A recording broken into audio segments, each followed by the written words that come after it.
अनुशासन होती है। ये अपने साथ कर्तव्यों की एक बहुत बड़ी श्रृंखला लेकर आती है। भारत चाहे जितना ही विकास करे, स्वच्छ नहीं रहेगा तो हमारे लिए आगे बढ़ पाना मुश्किल होगा। इस दिशा में हमने बहुत कुछ किया है, लेकिन हमें अपने प्रयासों को और बढ़ाने होंगे। कर्तव्य की भावना से भरा आपका एक छोटा सा प्रयास देश की बहुत मदद करेगा। यहां बनारस में भी, शहर में, घाटों पर स्वच्छता को हमें एक नए स्तर पर लेकर जाना है।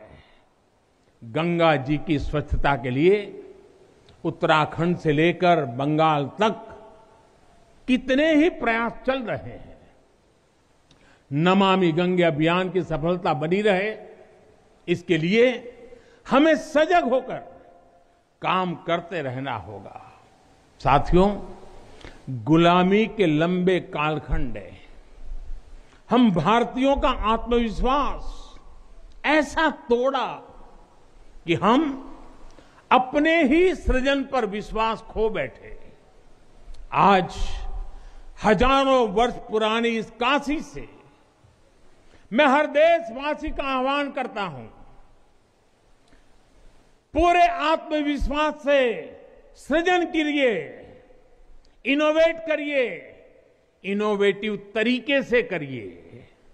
जब भारत का युवा कोरोना के इस मुश्किल काल में सैकड़ों स्टार्टअप बना सकता है, इतनी चुनौतियों के बीच 40 से ज्यादा यूनिकॉर्न बना सकता है, वो भी ये दिखाता है कुछ भी कर सकता है। आप सोचिए, एक यूनिकॉर्न यानी स्टार्टअप करीब करीब 7-7 हजार करोड़ रुपए से भी ज्यादा का है और पिछले 1-1.5 साल में बना है। इतने कम समय में यह अभूतपूर्व है। हर भारतवासी जहां भी है, जिस भी क्षेत्र में है, देश के लिए कुछ नया करने का प्रयास करेगा, तभी नए मार्ग मिलेंगे, नए मार्ग बनेंगे और हर नई मंजिल पाकर रहेंगे। भाइयों और बहनों, तीसरा एक संकल्प जो आज हमें लेना है वो है आत्मनिर्भर भारत के लिए अपने प्रयास बढ़ाने का। ये आजादी का अमृत काल है। हम आजादी के 75वें साल में है। जब भारत 100 साल की आजादी का समारोह बनाएगा, तब का भारत कैसा होगा, इसके लिए हमें अभी से काम करना होगा। और इसके लिए जरूरी है हमारा आत्मनिर्भर होना। जब हम देश में बनी चीजों पर गर्व करेंगे, जब हम लोकल के लिए वोकल होंगे, जब हम ऐसी चीजों को खरीदेंगे जिसे बनाने में किसी भारतीय का पसीना बहा हो, तो इस अभियान को मदद करेंगे। अमृतकाल में भारत 130 करोड़ देशवासियों के प्रयासों से, सबके प्रयासों से आगे बढ़ रहा है। महादेव की कृपा से, हर भारतवासी के प्रयास से हम आत्मनिर्भर भारत का सपना सच होता देखेंगे।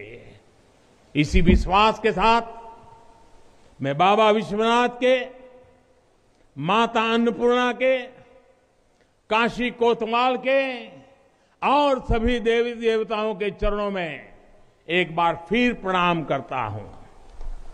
इतनी बड़ी तादाद में देश के अलग अलग कोने से पूज्य संत महात्मा पधारे हैं। यह हमारे लिए,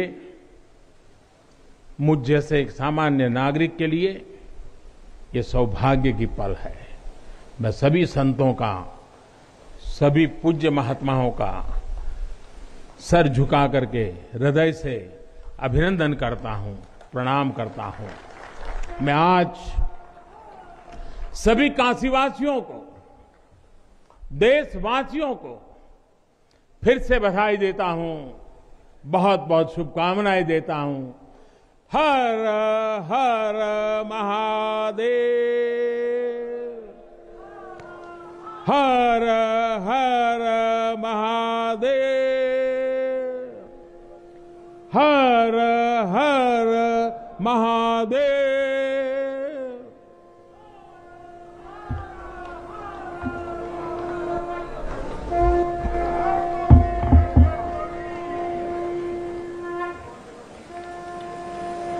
हर महादेव के उद्घोष के साथ प्रधानमंत्री का ये संबोधन समाप्त हुआ।